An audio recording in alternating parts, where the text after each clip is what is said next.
Okay, what about I don't want to select everything? I want to select, say, this two.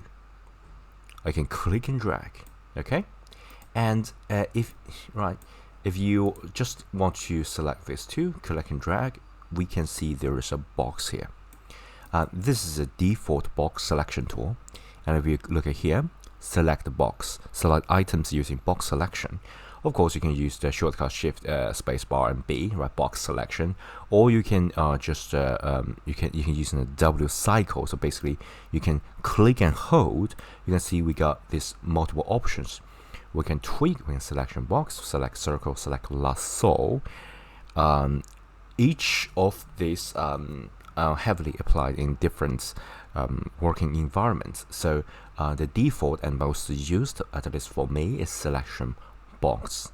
Okay, so basically selection box is default. You just click and hold, and then you select, say, these two. You know what? These two selected. This light does not get selected. For example, I want to select light. Most of the time, I want a greater degree of a margin of error. So I don't want to just click, right? So sometimes I can't click it.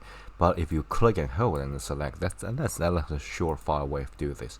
So for example, I want to select this two. Well, I select this two, right? And yeah, that's selection box for you.